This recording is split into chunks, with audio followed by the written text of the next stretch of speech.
Hello, everybody. Thank you so much for joining us today. Joining us for our virtual topic, which is going to be shelter dogs and behavior modification. For those of you who don't know me, I am Jennifer Rosen, volunteer program manager. I've been with the organization for some time now, so I'm really excited to talk to you about this. And we also have a special guest joining us today, Beth Chamberlain. Beth, would you like to introduce yourself? Sure. I've been around for quite a while myself, and I'm the behavior programs manager. And I'm just super excited to talk to you guys about behavior and behavior modification forms. Awesome. Well, let's go ahead and dive right in. So our objective today, we're going to be talking about some new challenges that we're experiencing in the shelter setting in the animal welfare world. There are different things that we haven't experienced before. We'll also be introducing a new tool for dog handlers. For some of you, it might be new. For some of you, you may already be using it. So it's really just putting awareness out there for everyone, especially for our folks who are working with people on site and working with the dogs on site. But some of the topics we're going to be talking about today can be used in any setting, even in your home. We'll talk about why volunteers should use this new tool or really any tools or trainings available to you to improve your experience and the experience for dogs. We'll also talk about what you can do to make an impact and how that impact counts. Last, we'll finish up with a Q&A session.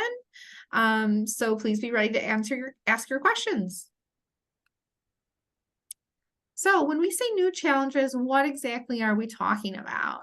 Well, something we're experiencing in the animal welfare world now is that we are starting to treat dogs for behavioral needs. So that wasn't always the case. I would say within the last 5 years, we really developed and committed to developing a program here at Michigan Humane. So now we have several people at each location dedicated to making sure we're thinking about how do we help dogs that are behaviorally struggling in care. In the past, a lot of the dogs that did come to Michigan Humane or other shelters even with behavioral issues, there weren't resources or teams to work on that. It can be very difficult to do behavior modification in a shelter setting. So euthanasia was the only path. Now, happy to say that we are treating a lot of these dogs and coming up with behavior plans for them. And about 1/3 of our canine intakes now that come into our care require behavior modification right off the bat. So on our slide there, I have listed 3 different things that are the most common things we're helping dogs work through. So the most common reasons for behavior modification, and that's fear of environment being the top one. 43% of our dogs in BMOD, they are actually struggling with fear, whether that's fear of people, fear of environment, fear of the noises that are happening in the shelter. It's probably many of those things compiling on top of each other. Some of it is fear that they've just been born with it. Some of it is new because they're in this setting. The second most common thing that dogs need behavior modification for is arousal and impulsivity. I personally think that that might be one of the most challenging things for volunteers that are working with dogs to be able to manage while they're here in care, because usually if a dog is highly aroused, a lot of their listening goes out of the window and they're not necessarily thinking rationally, and it gets a little bit more challenging to handle them. That's usually when we see things like jumping up, biting at the leash, mouthing, muzzle punching, things of that nature. That's about 15% of our dogs that are needing that kind of help while they're in our care. And then the third is kennel decline. So you may have heard us use this term before, and essentially that is when, dogs, they're really, really struggling in care. Their mental well-being is decreased, and they're starting to have behaviors that really aren't ideal for them or for the people that are working with them. So that's about 13% of our dogs. And these numbers can fluctuate. They don't always stay the same. A lot of dogs, they come in immediately needing behavior help, but as they stay with us, and that length of stay is increasing and has increased over the last 2 years. So as dogs are with us in care longer, because we're treating their medical needs, we're treating their behavioral needs, unfortunately, that long-term exposure to stress at the shelter can lead to more kennel decline. So we'll talk about that a little bit further in the next slides. So So the first thing that we want to talk about is arousal. I think I like to focus on this one because I think this is one of the most challenging ones for human handlers to deal with, because it gets difficult for a dog to respond to us in the way that they need to if they're highly aroused. So this is the definition. Arousal is a psychological and physiological state of being, and the dog is reactive or reacting to the stimuli in the environment. And we all know in this setting, specifically in the shelter setting, there's tons of stimuli all around all the time, and it's really hard for the dogs to escape it. But again, this isn't specific to a shelter setting. Any being, whether it's a dog, cat, human, we all have this response to stimuli in our environment. It's how we figure out how to cope, how to be, what to do, how to react. It's really important for us. It's like that fight, flight, or freeze. And there's actually a new one that Beth will probably talk a little bit about on some of our other slides, that we do as creatures, living creatures. Our body is responding to the stimuli around us. Essentially, this is an activation of parts of the brain and body, leading to increased heart rate, blood pressure, and a condition of sensory alertness. So basically, our brain is telling our body, you need to be on high alert. Let's get ready to respond. Something is happening, and you're going to need to make a decision on how to respond to that stimuli. All right, Beth, you want to tell us a little bit about what stimuli can be? Yes, exactly.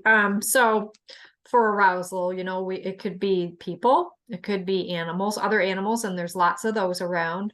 Sounds, right? Sounds that are, cage doors making a metallic sound, different smells all over the place, and activity. People are bustling about all the time. And that can be just really overwhelming. This is something that's not normal. This isn't what a household looks like usually.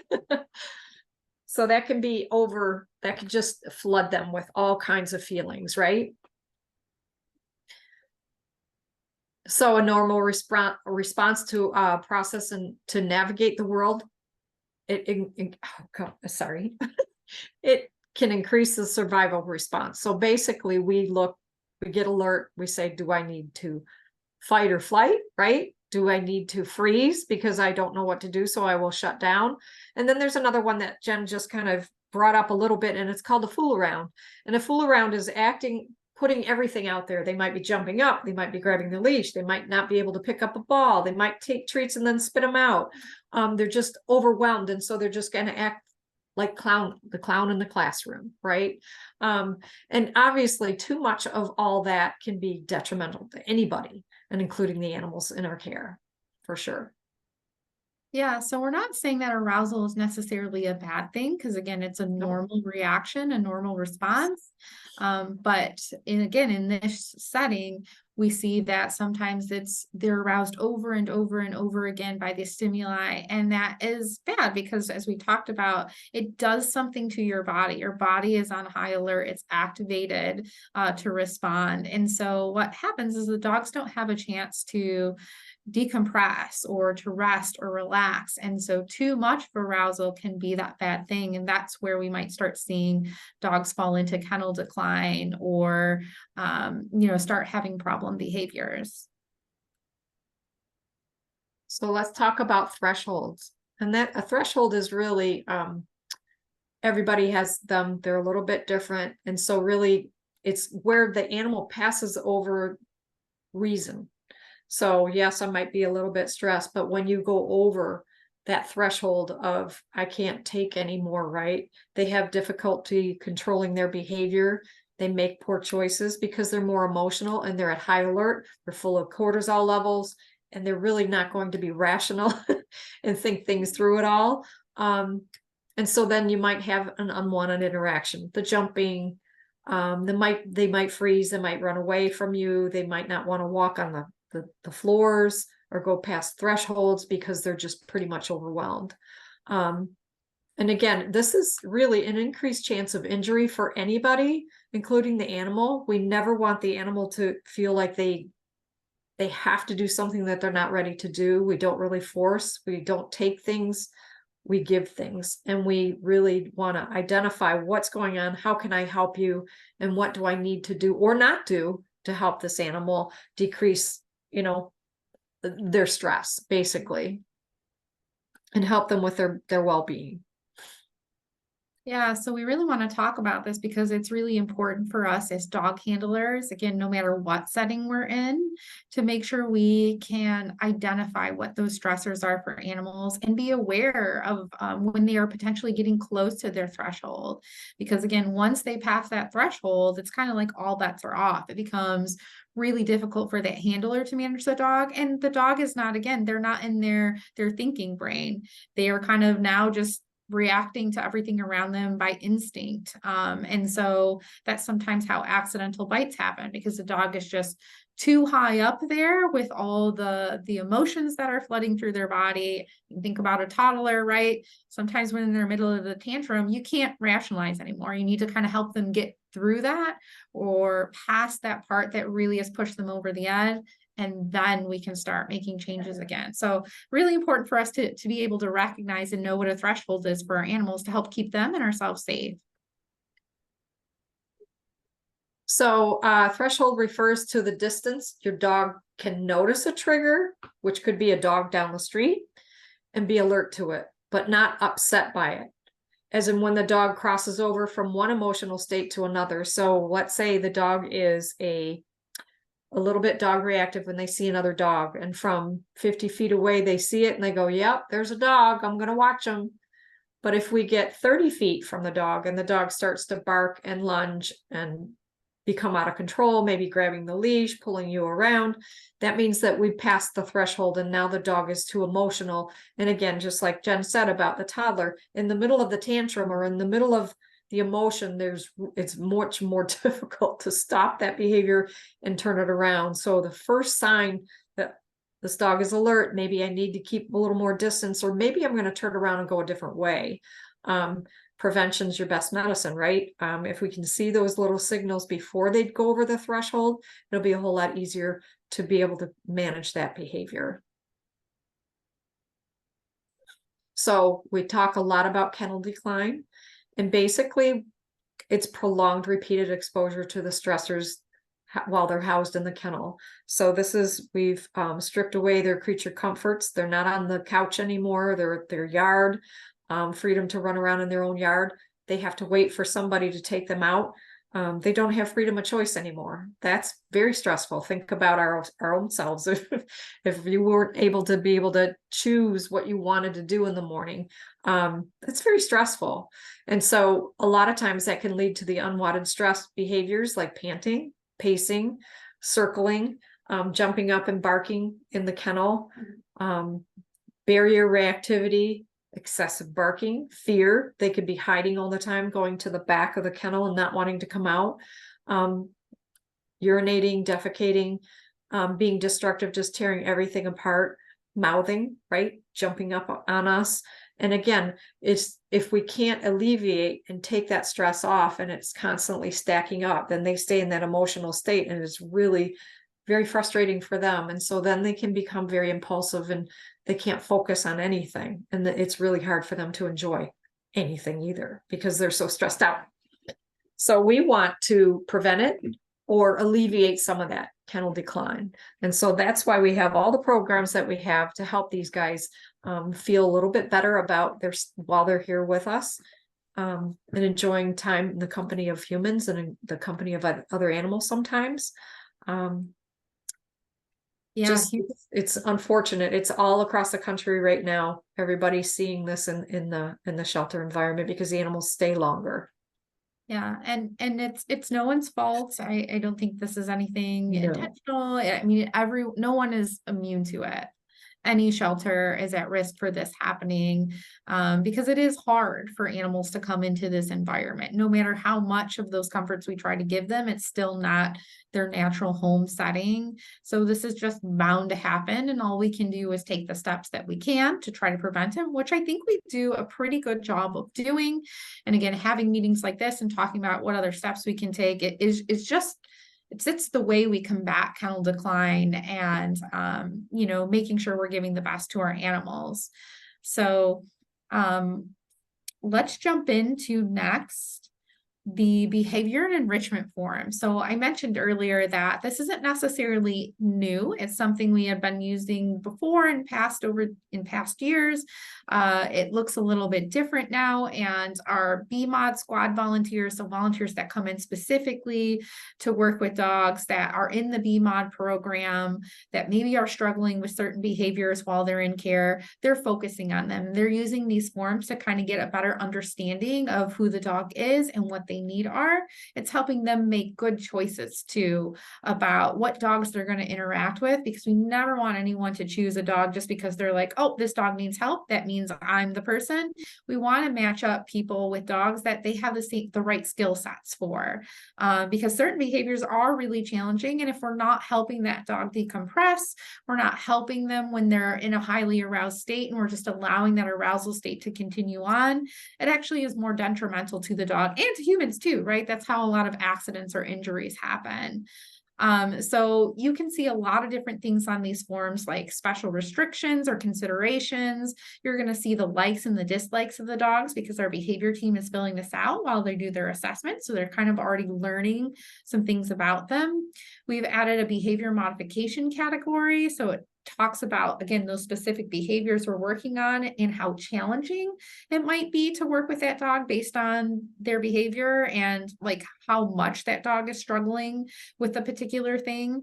It's going to give us specific things as the handler to work on with that dog. So homework, if you will, and different techniques that we can use to make sure the dog's having a good experience, we're having a good experience. And again, these are things that, even though we're talking about it in a shelter setting and have these forms for shelter dogs, some of these topics or techniques and tactics are things you can do in a home environment. It can be done with our foster animals.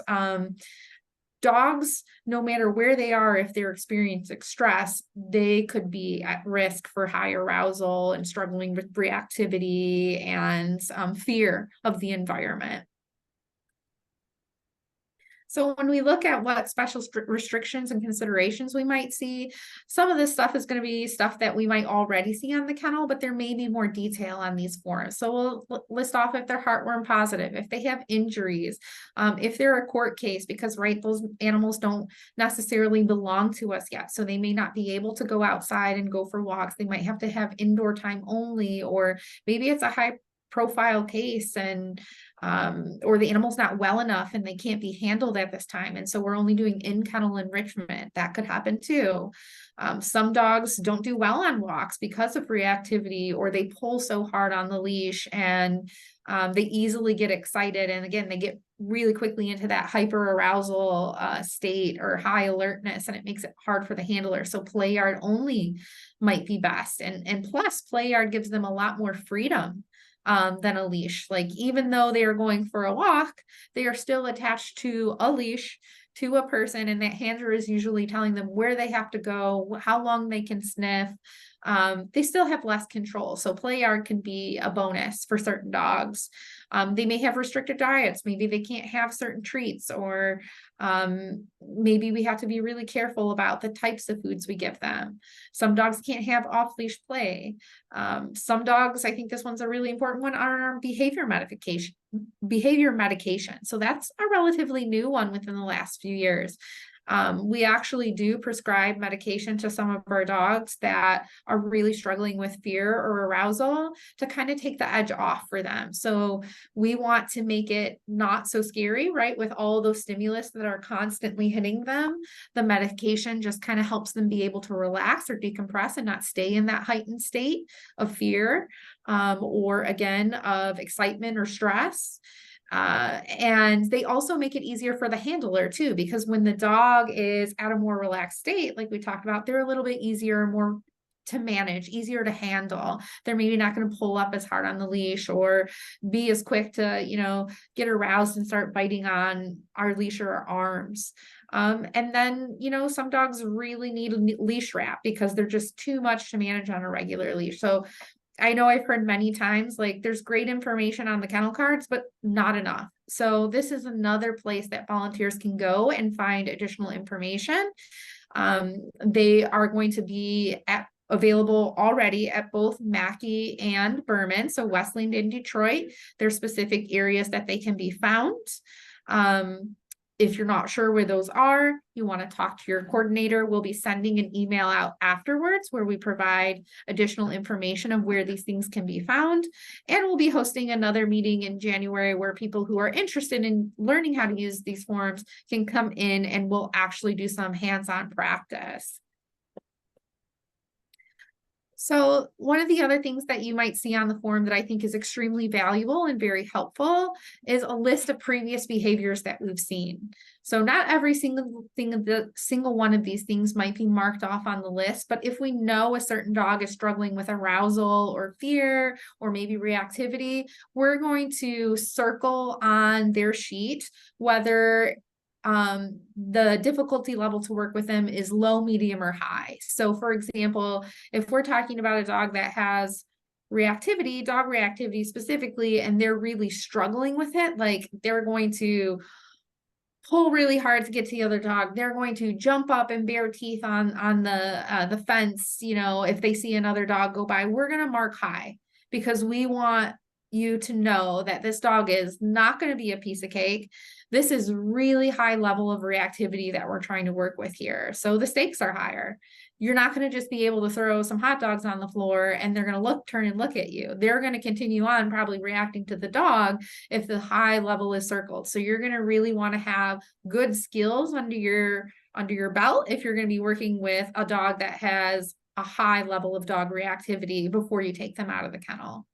And then low means they are showing some reactivity, but it's not that bad. It's pretty easy to redirect them, and you can use treats or you can call their name or clap or whistle and they might turn and come to you. So, you know, it's not that difficult to call them away from it.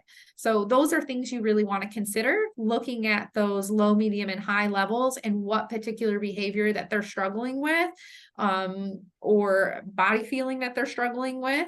Because I don't want to say, you know, anxious is necessarily, that's not a behavior, right? That's an emotion that they're feeling because of all the stimuli that they're being exposed to. So, but if you have a really high anxious dog, again, those dogs could be more of a bite risk, you know, especially if you're walking them during high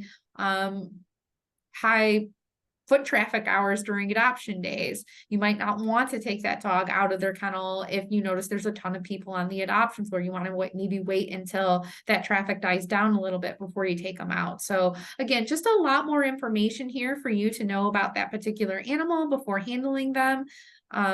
This is again what our BMOD squad volunteers use, so they know what to expect when they're taking out a dog and how challenging it is going to be to work with them. So I talked a little bit before about homework for the dogs. I thought that was a cute little thing to call it, homework. Because we want to give them a lot of times jobs to do or things to focus on. We're really good at exercising the dogs physically, but they need more than that when they're in care. That's a lot of times where kennel decline can creep in, is because we're not exercising their brain and they can get chronically frustrated. And I mean, it's more involved than that, but those are some of the reasons. And so when we practice some of these techniques that are listed on the form, it's going to really help us help that dog cope with a situation or learn how to be in better control of their emotions when those things are cropping up. You may not see all of these things checked on the list because again, the behavior team is filling out these forms and kind of giving us like maybe a prescription, if you will, or insights to what works or what doesn't work for this dog to help them. So you might see 4 on the floor is checked off and fetch is checked off and exiting and entering the kennel calmly. So we know that that dog is probably so excited to get out of the kennel and they're probably going to be bolting out like a bull in a china shop, right? That's when their arousal level is high. So knowing that ahead of time, we can be prepared. We're going to know that, okay, maybe I want to have some treats right down on the floor as soon as that dog comes out of the kennel so his face can go down there and I have a little bit more time to get that leash on and make sure he's not pushing past. Or maybe I'm not going to let him go out the door to outside to use the bathroom until I make sure he's not bouncing on the door and trying to push his way out. He's like barreling his way through. So we're trying to help them work on their arousal level and bring it down and use their brain, figure out what do I need to do to get to the next step. And we're not letting them get too excited and just keep going in that heightened state. Because again, too much of that can be a bad thing, and they could reach a threshold, pass over that threshold, and then not really respond to us anymore. So these are all different things that are good techniques and games to play with dogs that are struggling with arousal or have go to a higher arousal level while they're in our care. And I think this is, again, to me, one of the most challenging things, because they tend to be really high energy. They're more energetic. They're super excited. And a lot of our dogs in care are strong. They're muscly, they're big bully breeds. Not all of them, but a good number of them. And so they don't mean it, but when they pull or they push, they can easily hurt us on accident. So it's really good to be thinking of these things so we can kind of help set them and us up for success. Homework for fearful dogs. So again, these are just things to work on, or techniques that we can do as volunteers to improve their behavior. And these will already be marked off by the behavior team. So maybe this dog is really struggling with touch. So we don't necessarily want to force touch, but it's marked off on there. So maybe we're sitting in a quiet room with them and we toss treats on the floor and next to us, just to kind of help the dog get used to coming near us, because sometimes that can be scary for them, especially when they don't know us yet and we're a stranger. So we keep putting those treats next to us. And as they get braver and braver and more confident, maybe we put our hand down at our side and toss treats next to and underneath our hand. So we're not actually touching the dog yet, but we're getting them closer and more used to us. And then eventually, maybe we want to offer a hand closer and see if they will sniff or lick it. And then we can reward treats for that too. So just taking these little bitty steps to kind of help them practice on things that they're struggling with while they're in care, and kind of improve, again, their chances of adoptability, really help build up their coping skills. This is going to make sure that they're as healthy as they possibly can be while they're in our care. So that's just a quick introduction to the form. Like I said, we will be having some meetings in January at both Berman and Mackey, where volunteers can come on site, and we'll actually be pulling some of these forms that are already filled out, looking at them, reading them together, and pulling some of the dogs into a room so we can actually practice on working some of these behaviors through. And that's not the only time we're going to do this. We do this every time we have a best practices session, and we do it a lot when we were doing buddy walks, because this is a critical time, one-on-one time with an animal, where we're learning about them. And not only do we have information for you guys to learn about the dog, but we have space on the behavior mod forms where you can make notes of what you've seen, notes are what's going on. So you're sharing that with other volunteers, and they can learn from your experiences too. So that is one of the best ways, is just attending the sessions to learn more, but remembering to use all those tools that are available to you. So we have treat pouches at all of the locations. We have treats readily available. If you ever see that those are getting low, please let us know. We try to keep them filled and stuffed. Hot dogs are now something that we regularly purchase and have available on site at the shelters. They may not always be pre-cut, but it's definitely something that I recommend stopping a moment, especially if you know you're going to be working with a dog that has a behavior mod form and you know they struggle with arousal or fear. Hot dogs are a really high value tool. It's going to really help maybe when something else won't. Again, if it's really scary, calling their name at that point may not work, but a hot dog could, because it's a really high value reward. So taking the time to cut those up and have them in your pouch is good to go, and good and ready to go is a good thing, because you just have it if you need it. If you know you're going to be working with some dogs that might be of a higher challenge level. This is also a great tip for our foster parents if you have any dogs that maybe have some behavioral things going on in the home, because if they're struggling with reactivity and we go out there, we need high value treats and rewards with us too. So wear those treat pouches, make sure you have your treats. Maybe if you know that there is a dog that's struggling with mouthing behavior, maybe you want to carry some stuffed toys with you too and attach them to your belt or have them in your pockets, because that's another thing that we can give dogs so they can munch on that instead of our hands. So think about your tools, think about your dog, make conscious choices and prep before you take them outside. That's really, really important. Don't forget to read body language the entire time that you're working with the animal.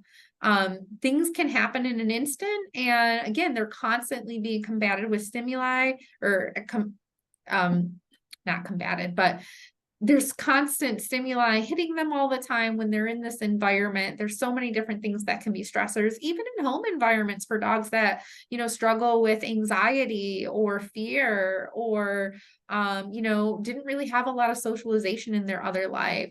So we want to make sure that we're checking in with them the entire time we're working with them. We don't want to kind of lose sight of how they're feeling. Some communication and body language can be subtle and quick, and we don't want to miss those opportunities when a dog is trying to tell us how they're feeling, if it's good, if it's bad, or if it's neutral. All of that is good information for us as the handler, because we can keep adjusting our approach to make sure we're giving the best experience to the dog. Make sure we're making good choices. We ask the dogs to make good choices. We want to set them up for success by also making good choices before we choose to work with them. Again, check at their difficulty level.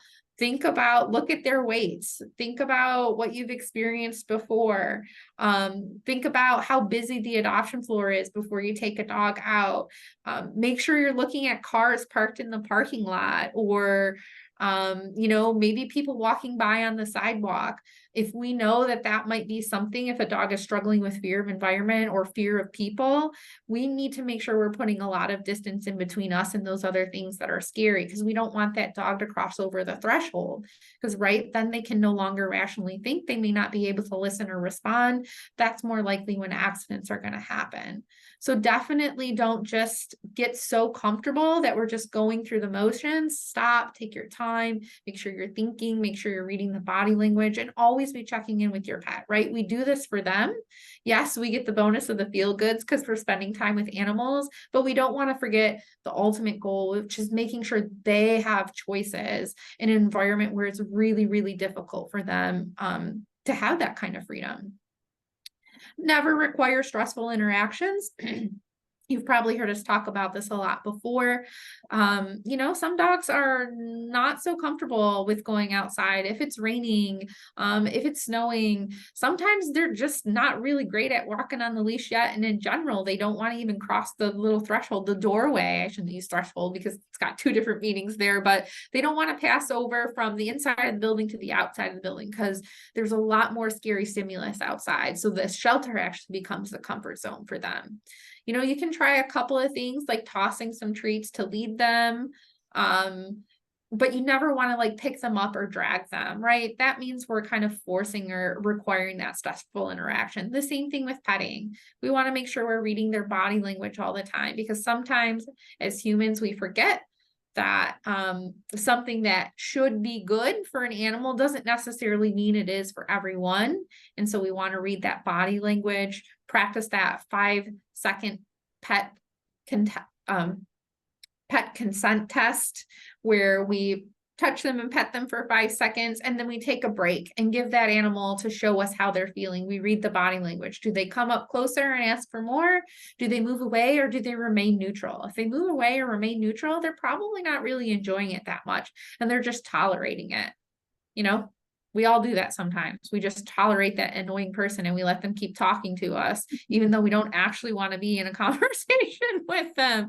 I mean, as humans, we do it too. We have things that we don't really enjoy. But again, these dogs already have limited choices. So when we can give them more choices, we empower them, we make them feel better. So we want to take those things into consideration.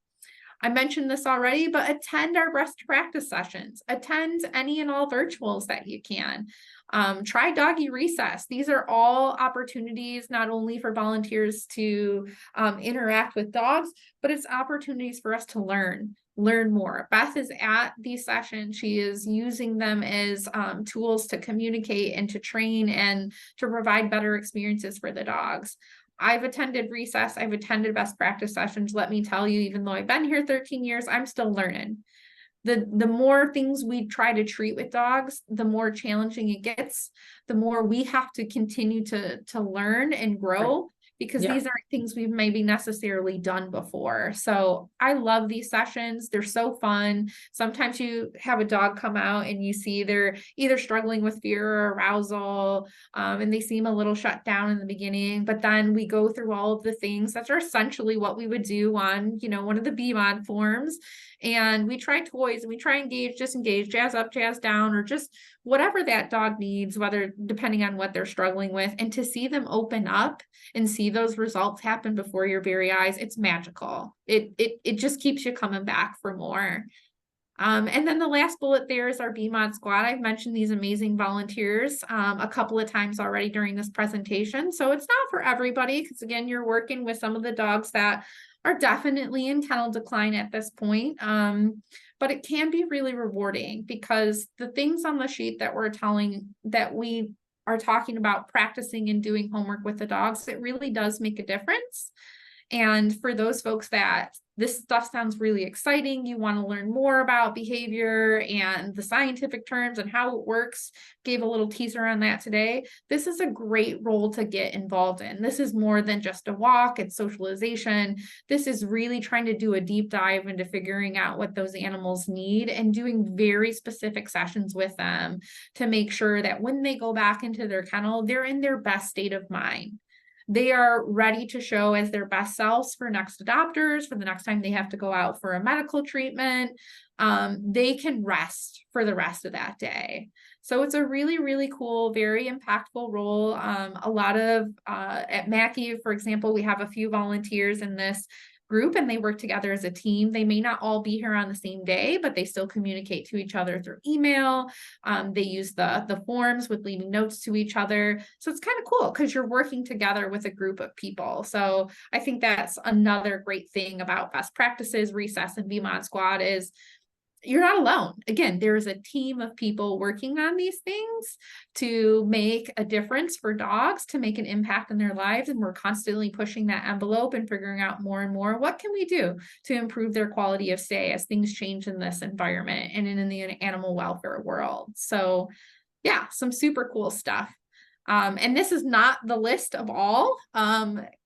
Passing out enrichment at the shelters, making enrichment, recognizing that a dog really could benefit from more enrichment. If you see them chewing on stuff in their cage, they probably need more foraging bags or, little paper tubes to rip up. Like, it's a good thing for dogs to destroy stuff. We just want them to destroy stuff that's not going to hurt them or cause them any harm. So it's a natural behavior. It's good to see it. We just want them to chew the right things.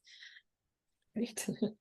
Yeah, so lots of different ways. If you're not sure how to get involved, none of these exactly sound like your cup of tea, but you want to talk it over more, please reach out to anyone from the volunteer team. We'd be happy to discuss different options with you that might meet your skill level, your interest.